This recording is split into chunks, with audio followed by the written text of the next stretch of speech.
Sí, estamos al aire. ¿Cómo están ustedes? Muy buenas tardes.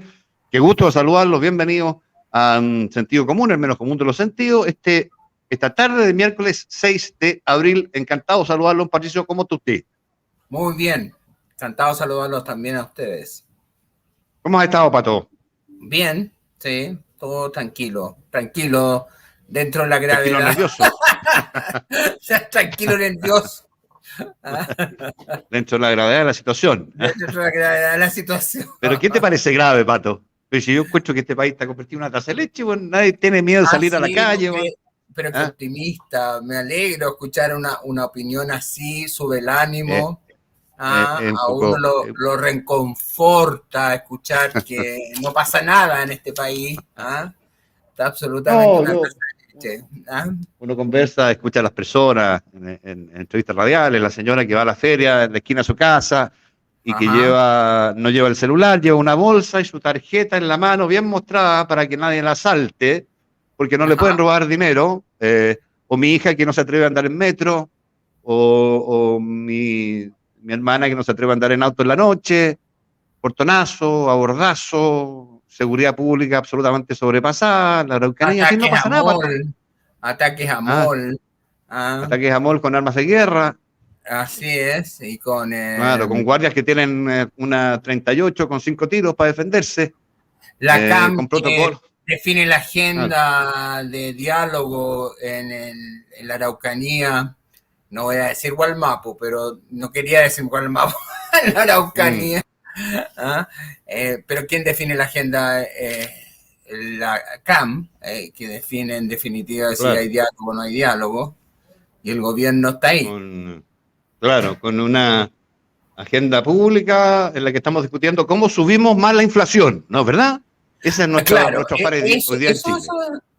Y viste, perdona, respecto, porque el Partido Comunista que está en reflexión sobre el tema del quinto retiro, pero parece ser de que va a ser una reflexión, o sea, cuestionan a la Carol Cariola que ha tratado de demorar en exceso el tema del debate del quinto retiro, y ahora parece que van a haber varios que van así a aprobar el quinto retiro dentro del PC. Dentro del PC. Eso sería un hecho histórico. Dentro del Frente Amplio. Ahora, déjame hacerte un pronóstico así como a la rápida por ahora. Pronóstico, sí. Yo no siempre, pero más de alguna vez me he equivocado en estos pronósticos. Bueno, pero así que tómenlo como con beneficio de inventario. Uno se equivoca.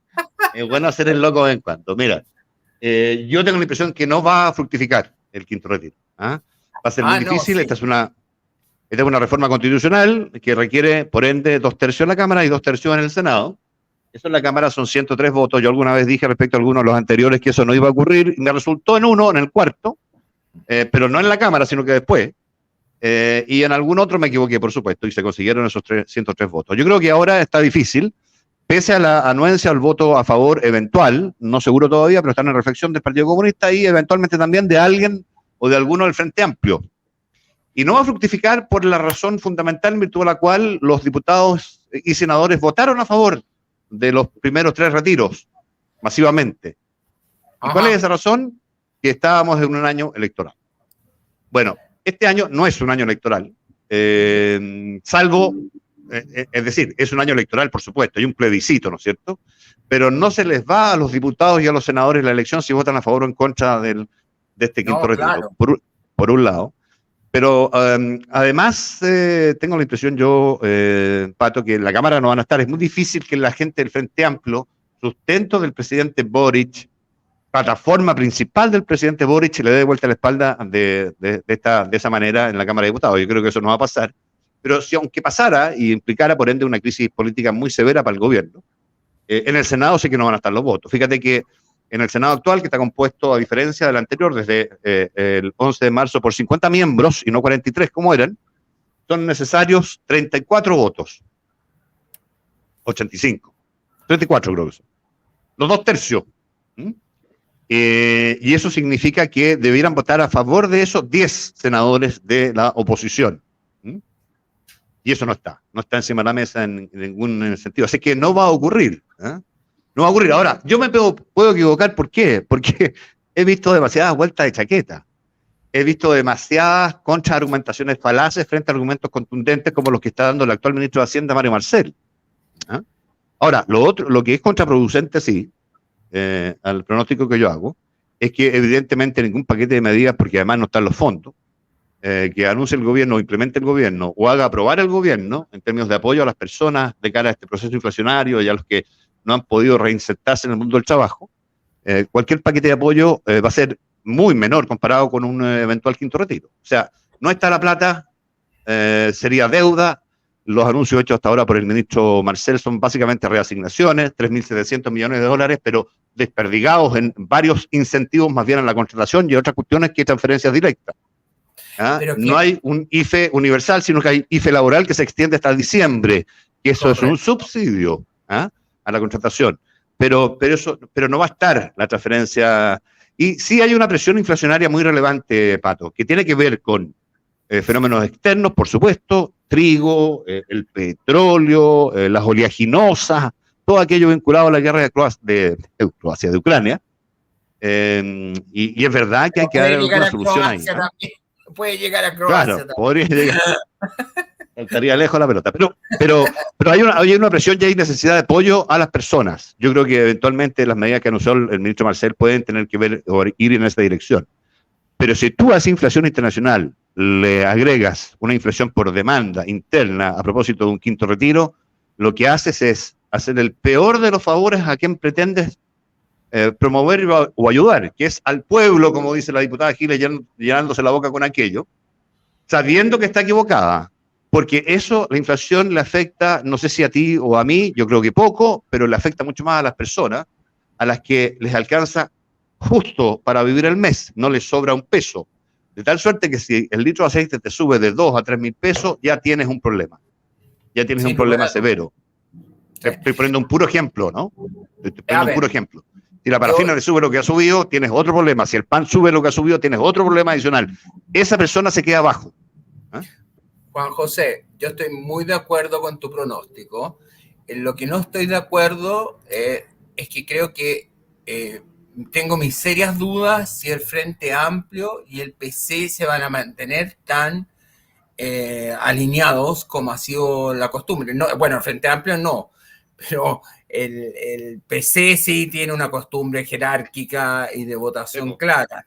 El solo llamado a reflexión es una alerta, o sea, es un indicador de que no va a ser tan fácil el tema, que está bien, no estamos en un año electoral, pero estamos en un plebiscito a portas, un plebiscito que según todas las encuestas ha ido mostrando que ha ido bajando los niveles de apoyo. Y si hay un perjudicado en que el plebiscito no se respalde, es el Partido Comunista. Por consiguiente, y ahí sí yo veo la posibilidad de un acto de rebeldía, no digo generalizado, pero sí fragmentación. Si eso sucede, sería un hecho político gravísimo. Y el otro elemento que tampoco creo, por el mismo Giorgio Gate, o los Giorgio Gate, que en el Frente Amplio vaya a haber también esa misma disciplina. Es decir, el Frente Amplio, que ha sido muy ultra en la Convención Constituyente, ha sido de los grupos más radicalizados. Por eso se ha pensado muchas veces que ahí ha faltado el liderazgo de Boric. No te digo para intervenir, pero para qué estamos con cosas. La política, uno no tiene por qué intervenir en forma directa, sino que lo hace de manera indirecta. Lo estamos viendo en el mismo caso de la Karen Oliva, es decir, que las cosas se hacen bajo bambalina, no necesariamente a través de una acción explícita. Pero ahí yo tampoco creo que es tan fácil el respaldo, porque el quinto retiro es un discurso muy populista para la ultra izquierda, con un plebiscito en descenso. Que ahí yo comparto la opinión de Roberto Isison, que señalaba dos cosas. Una señalaba que la caída del apoyo a Boric y el rechazo, el aumento del rechazo, se debía básicamente al tema de las pensiones, al tema de la no protección a los fondos de lo propio. De lo propio. Ah.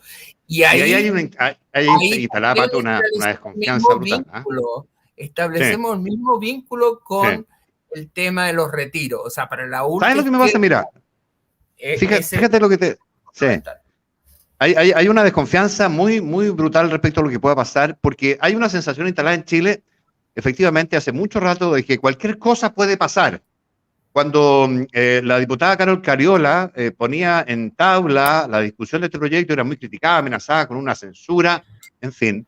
Moro y Cristiano lo que estaban haciendo era saltarse una vez más la Constitución y la ley, ¿no es verdad? No tiene iniciativa posible el Congreso, los parlamentarios, para proponer modificaciones en materia de pensiones, como es en este caso. Es iniciativa exclusiva y excluyente del presidente de la República. Eso por un lado. Pero además hay una desconfianza muy grande, Pato, yo creo que se traslada fundamentalmente al tema pensiones, a mi plata, a mi ahorro provisional, porque cuando tú ves que, por ejemplo, y esto tiene que ver, entre otras cuestiones, con el titular principal hoy día del diario El Mercurio. ¿Qué decía ese titular principal? A ver, decía, recuérdame, el ministro de Educación decía que era un error por los efectos adversos, terriblemente adversos o durísimos que tuvo el dejar de que los niños impedir que los niños socializaran durante tantas semanas en Chile. Chile tuvo cerrados sus colegios 71 semanas. Ajá. Muchos países, cuando uno revisa los países que más tiempo lo tuvieron, uno ve 35, 40 semanas, 45 semanas, 71 semanas en Chile. Bueno, dice que fue un error y que eso tuvo efectos adversos en la socialización de los niños, sin hablar, por supuesto, del desmedro del aprendizaje, de la inequidad que representa aquellos que tienen mejor o peor conexión o aquellos que simple y llanamente no la tienen, en fin. O sea, implica incrementar la brecha. ¿Qué te quiero decir con esto? El actual oficialismo acusó constitucionalmente al exministro de Educación, el ministro Figueroa, por promover la apertura de clases cuando, según ellos decían, no se estaba preparado. Y hoy día dicen, después de otra cosa con guitarra, es hora de ponerse serio, reconocen que fue un error.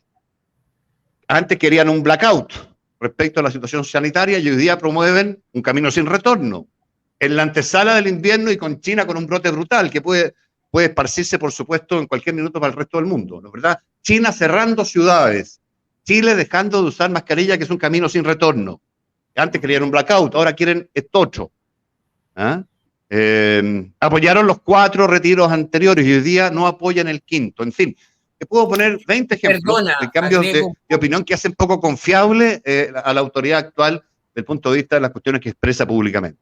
Entonces, cuando alguien dice, mire, se van a respetar los fondos, la propiedad de los fondos, eso es un juicio de realidad.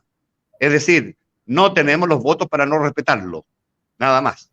Porque si fuera por ello, lo que estaríamos haciendo es un sistema de repartición, ¿no es verdad? Un sistema que ha fracasado en gran parte de los países del mundo, entre otras cuestiones, por algo que también le pasa a Chile, que es que la pirámide etaria ha ido modificándose de tal suerte que cada vez más son los viejos y cada vez menos son los jóvenes, vale decir, en términos de pensiones, cada vez menos personas van a mantener activas, van a mantener a cada vez más personas pasivas o jubiladas. Esa cuestión tiene un destino al corto plazo de quiebra, en pocos años. Entonces, el sistema de reparto no es viable hoy día en Chile y en el mundo en general, es un mundo que envejece. Entre otras, un montón de cuestiones, pero ese es un argumento suficientemente potente, Pato. En fin, lo que te quiero decir es que hay un montón de elementos aquí que están en discusión, que no están encima de la mesa, pero lo que en general hay es mucha desconfianza ciudadana por la ineptitud del gobierno, pero también del Congreso en general. Es que, a ver, yo creo que hay varios puntos que tú tocaste y yo creo que es importante ahí desgranarlo. Primero, ¿qué pasa con el colegio de profesores? Porque cuando se cuestiona que el ministro, los daños que tuvieron por tanto tiempo, digamos, los estudiantes por no poder asistir a clases, yo comparto absolutamente ese diagnóstico. Yo creo que efectivamente es un daño muy complicado y que va a significar una brecha muy difícil de resolver, particularmente a los niños de colegios públicos, en los cuales probablemente tienen muchos menos incentivos o muchas menos posibilidades de acceder a información o conocimiento real en el aprendizaje. Eso por una parte. Segundo, en relación a los retiros, los fondos previsionales, por supuesto que tú tienes toda la razón. Fíjate que ayer veía y les recomiendo un video de los Kirchner cuando expropiaron la FJP, que era el equivalente de la FP chilena. Y tenían en ese minuto 30.000 millones de dólares, Pato. Exacto, claro, porque ellos partieron mucho más tarde, entonces tenían menos dinero y había otro elemento no menor, que no habían vivido los retiros, porque lo que hicieron los retiros en definitiva fue comprobar que esa plata era de las personas. O sea, los retiros que salió un tiro por la culata, es decir, los retiros comprobaron que efectivamente esa es mi plata y más encima una plata que podría ser heredable si es que yo me muero antes de jubilar o qué sé yo, incluso si me muero y todavía tengo fondo. El tema es que todos los discursos de Néstor Kirchner y la Cristina Fernández de Kirchner son idénticos a las declaraciones del presidente Boric. Nosotros no vamos a tocar los fondos de nadie. Nadie va a estatizar nada. Estos fondos son de las personas. La propia Cristina Fernández dice lo mismo. Entonces es como para quedar claramente marcando ocupado. O sea, diciendo, bueno, vamos por el mismo camino y más aún cuando el presidente Boric dice que es no solamente amigo de Alberto Fernández, sino que es cómplice de Alberto Fernández. Sí, pues. Oye, Pato, te quería llevar a propósito del presidente Boric. No sé si tú ves que esté creciendo o no el caso Oliva en términos de prevalencia en la opinión pública como un tema de transparencia o no del financiamiento de la política, que involucra, por supuesto, a Karina Oliva, pero que involucra, ella misma lo ha hecho, a 2 diputadas más de su ex partido, el Partido Comunes, pero que involucra simultáneamente, a propósito de este trasvasije de facturas, ¿no?, entre campañas, sí, al actual ministro secretario general de la Presidencia, Giorgio Jackson, y al presidente de la República, Gabriel Boric. Ese es un tema menor en términos de montos. El total de las 3 facturas serían aproximadamente de 10 millones de pesos. Pero es un tema brutalmente relevante desde el punto de vista de la falta de transparencia, sobre todo para quien llega al poder, precedido de un discurso de absoluta transparencia. Hay que recordarse que esto se destapó, el desayuno de los 50 millones poquito antes de la elección senatorial, en la que Karina Oliva tenía alguna posibilidad. Boric le bajó el dedo, en virtud de lo cual ella no salió electa en ese cupo la candidata senadora que no tenía casi ninguna posibilidad del Partido Comunista, la senadora Pascual. Bueno, toda esa historia hoy día le rebota, es como haberse pegado un disparo en los pies. ¿Y qué argumento falaz da el ministro Jackson, en mi opinión? Dice, mire, esto fue auditado ya, todos los gastos de campaña del presidente Boric fueron auditados, entregados y auditados ya por el CERVEL. No está en cuestión la declaración de la campaña presidencial de Boric. No está en cuestión. Eso no tiene nada que ver con lo que se está investigando. Lo que está en cuestión es la declaración que se hizo frente al CERVEL de Karina Oliva. Eso es. Ahí es donde se escondió la plata. Y además, perdona, la falacia mayor es que el CERVEL no tiene ni atribuciones ni dientes para comprobar lo que ahí se dice.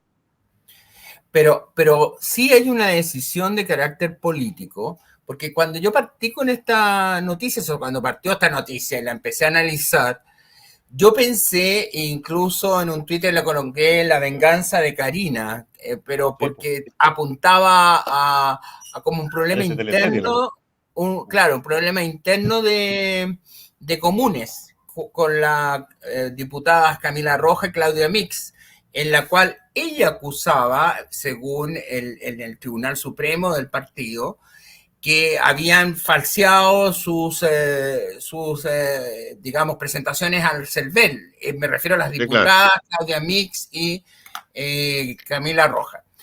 Y de ahí surge una propuesta, no propuesta, pero sí una declaración de la Karina Oliva, en la cual dice que a ella se le pide y se le presiona para que entregue fondos a otra candidatura de las primarias. No dice el nombre del candidato ni cuál, pero que ella se opone y en forma terminante Entonces, como tú dices muy bien, aquí no está en tela de juicio los montos que entregó Boric, sino que está en tela de juicio si se usaron montos de otra campaña para las primarias. Obvio. Que competía Boric con Jadwe.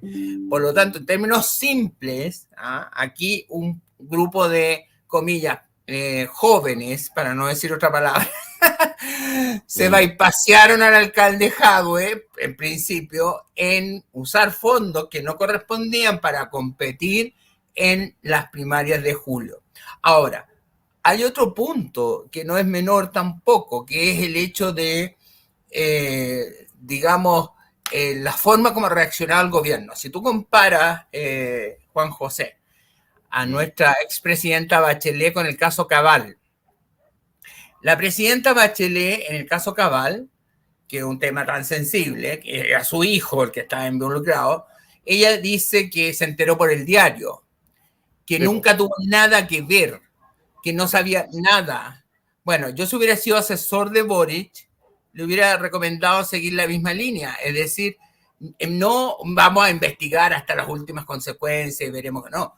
Yo lo que diría, si fuera Boric, mire, yo no tengo idea de las plata, yo me enteré por tercero, porque yo no veía ese tema, como no tengo por qué verlo porque era el candidato, y por lo tanto hay otras personas que verán y qué sé yo. Sí. Y la ahí está el fusible Jackson, digamos, que era su jefe de campaña en la primaria. El fusible que sea, estimado. Sí. Piensa tú que en este caso el ministro. Sí, claro. Fue su hijo y su nuera la que estaban involucrados en una situación cuando muchos trascendidos indicaban de que efectivamente había habido una participación de Bachelet, ya sea pensando incluso en una llamada telefónica a Luxich para que le diera la reunión.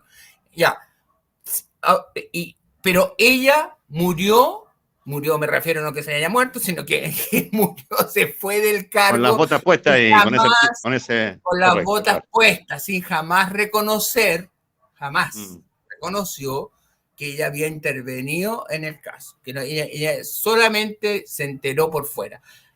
Ese debió haber sido el camino de Boric. No lo hizo y ahora el engranaje, que yo creo que va a empezar esto es como una caja de Pandora, yo creo que aquí hay muchas más cosas, no creo que termine esto ni en los montos, ni en el desayuno de los 50 millones de pesos, ni nada de eso.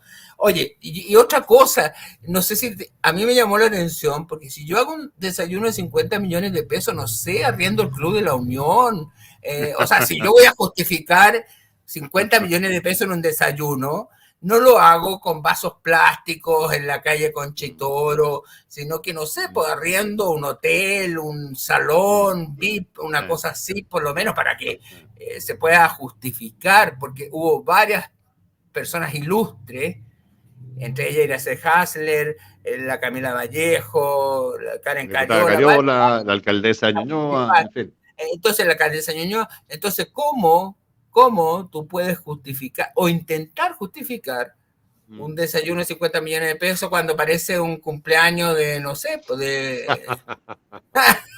con chaya? Y mal servido, ¿eh? Muy mal servido. Y con publicidad, porque más encima se llama la prensa. O sea, eso ya es el colmo. Si tú vas a decir de que hay un desayuno de 50 millones de pesos y más encima llamas a la prensa para que te saquen el desayuno, para que te hagan publicidad, entonces, no sé, yo lo habría pensado. Apareció José y lo estaba echando de menos, Pato. Vamos al corte, Pato, te invito a los auditores también, y regresamos en minutillos con más. Podemos comentar algo de la crisis política casi terminal que está viviendo el Perú, que es preocupante. Podemos hablar algo de los alegatos de Chile, los contraalegatos de Chile después de los bolivianos en La Haya a propósito del Silala. Bolivia, de verdad, una vez más, metiendo la pata en cuestiones que son cruciales y que arriesgan por completo su argumentación y el resultado para ellos de esa decisión de la Corte. Pero lo dejamos ahí en stand-by, nos vamos a corte y regresamos en breve. Vale.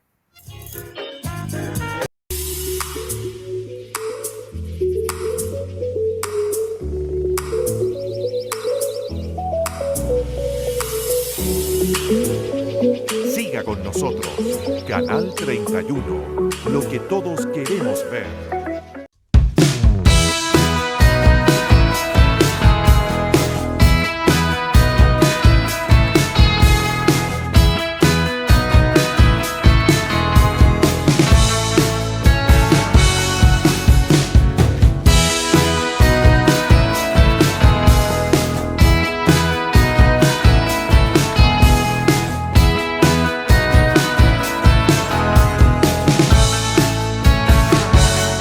¿Sabías que un corredor de propiedades puede ganar hasta el 4% por la venta de una propiedad?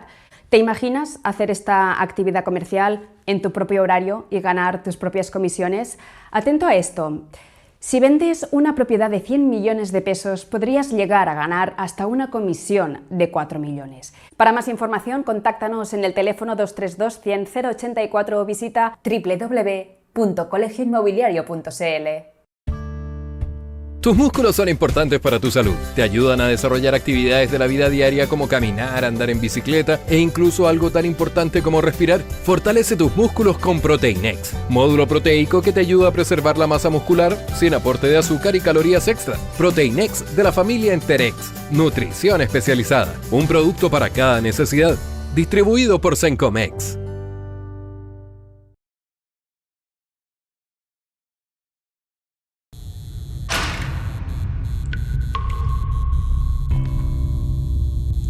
En los momentos más difíciles, cuando vemos todo negro y perdemos las esperanzas, se abre una línea directa.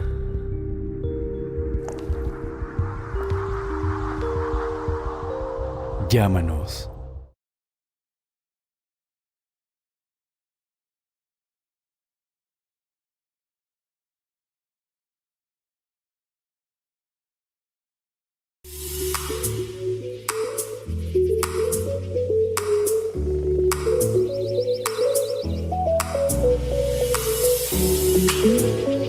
Siga con nosotros, Canal 31, lo que todos queremos ver.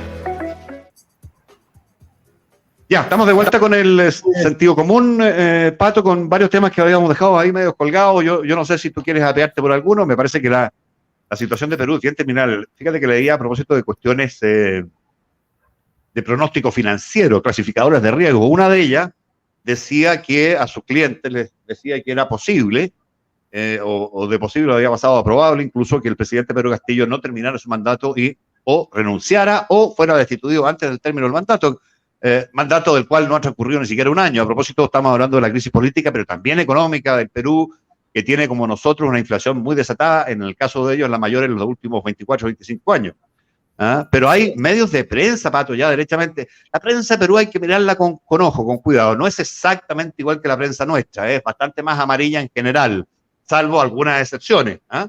Como el diario El Comercio y otros, pero le piden a través de la prensa derechamente la renuncia al presidente de la República. Hay manifestaciones, marchas pidiendo la renuncia de Castillo, que ha sido sometido 2 veces ya y ha zafado las 2 veces, de procesos vivos en el Congreso, de procesos de vacancia.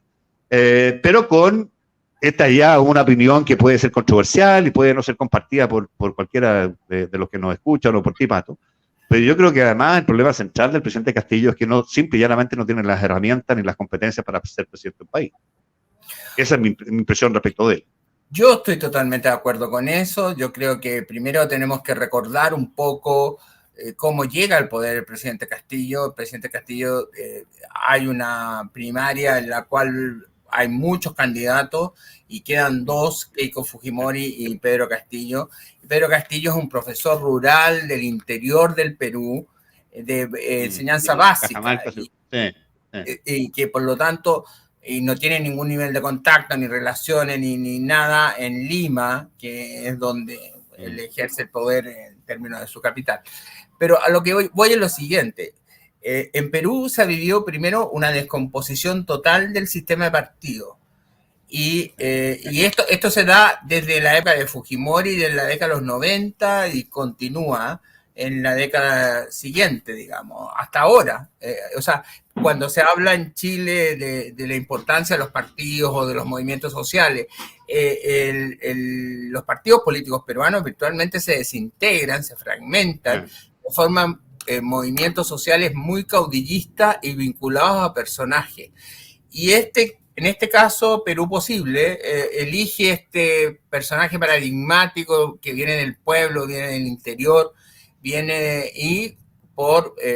básicamente liderado por un sector muy cercano al senderismo, al movimiento terrorista Sendero Luminoso, y que coloca en el fondo a este candidato que gana las elecciones por, yo diría, básicamente un sentimiento anti-Fujimori, porque la otra candidata es Keiko Fujimori. Bueno, ¿por qué contamos todo esto? Porque la persona es, y en eso la última frase tuya me parece clarísima, es decir, es totalmente incompetente para ejercer el poder. Sí, lo que yo tengo, no los trascendidos, sino que análisis más finos que le llevan los ministros, es que él primero no se siente cómodo en el Palacio Pizarro. Acuérdate que al principio él decía que no iba a gobernar en el Palacio Pizarro, porque el Palacio Pizarro es mucho más fastuoso, recordemos que era el virreinato del Perú, a lo que es la moneda, que la moneda es una austeridad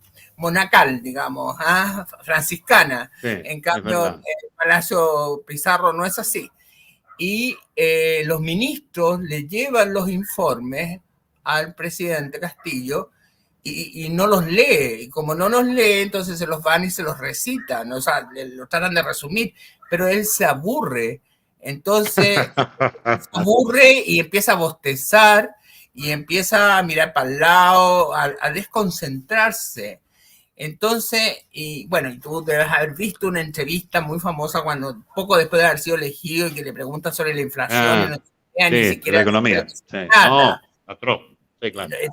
Entonces sí, claro. Y suma más encima que hay un incentivo perverso, hay un unicameralismo, nosotros que estamos discutiendo ahora con la eliminación del Senado, un unicameralismo y virtualmente un sistema semipresidencial o presidencialista atenuado, esto que le gusta tanto ahora a los convencionales, en la cual la destitución del presidente es muy fácil. Entonces, eso ha llevado a que haya una caída de presidentes en forma regular y se transforma casi en un hábito votar al presidente. No estoy discutiendo que si no hay razones, yo creo que hay razones de sobra para que Pedro Castillo nos siga gobernando y va a ser muy difícil que pueda terminar su periodo. Pero, sí, yo estoy completamente de acuerdo hay una contigo. serie de incentivos perversos para que esto suceda. Y evidentemente eso lleva a una crisis de gobernabilidad permanente en el país. Sí, hay una suerte de, no sé si de deporte nacional en el Perú, de votar presidente o de encarcelar presidente, o más que deporte nacional. Encarcelarlo también. O sea, claro. Cuando uno gana una elección presidencial en Perú, uno tiene que estar pensando que después va a la cárcel.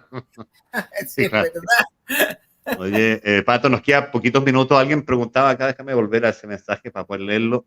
¿Qué le parece el nombramiento de director de TVN a Rodrigo Cid, periodista de TVN? Me parece que tiene un cargo sindical de los trabajadores de TVN. Nada, solo comentar, pues, me llamó la atención la pregunta, es de interés el tema. Sí. Yo conozco hace muchos años, y trabajé muchos años con Rodrigo Cid. Es un hombre que efectivamente ha tenido una representación primero sindical al interior del sindicato de prensa, pero ya luego, ya hace algunos años, como representante de los trabajadores en el directorio de TVN. En el directorio de TVN tiene 7 personas, un presidente del directorio y 6 directores más que tienen voz y voto en ese directorio. Y un octavo, que por ley, en la ley del 92, es el representante de los trabajadores que tiene solo voz, pero no voto, ¿cierto? Bueno, el gobierno ha decidido nombrar en reemplazo de un director que había renunciado hace como un año ya, que era de sensibilidad demócrata cristiana, nominar en algo que pretende ser histórico a un trabajador de TVN. Hay una controversia por las inhabilidades que podría eventualmente tener. Yo creo que, conociendo el canal, no las tiene, y habiendo leído ese reglamento tengo la sensación que no las tiene. Mal podría tener inhabilidad a ser director de una empresa que él la conoce, para ser director que él la conoce de más de 20 años y ha trabajado 20 años o más ahí. Sería un absurdo. Pero bueno, creo que legalmente tampoco tiene esa inhabilidad al leer el detalle. Lo que me pasa, Pato, es una sola cosa. Yo tengo plena confianza en las competencias y capacidades de Rodrigo, porque lo conozco mucho hace muchos años.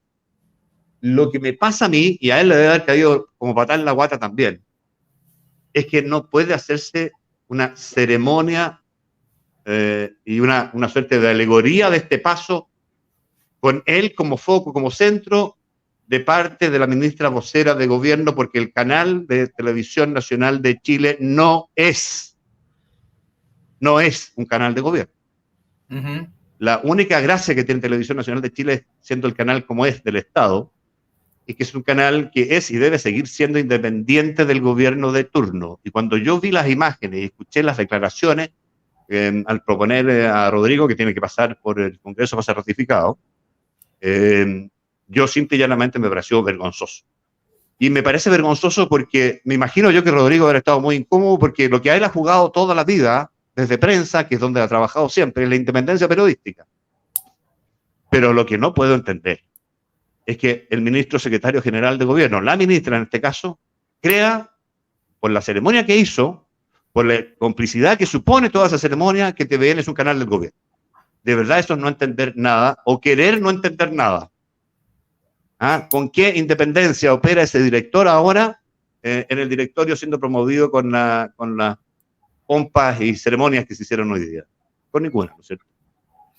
A ver, yo ahí me declaro primero incompetente, porque conozco también mucho a Rodrigo y le tengo un gran aprecio. No he trabajado con él, pero me ha entrevistado muchas veces y lo felicité y considero que es un gran aporte para el canal.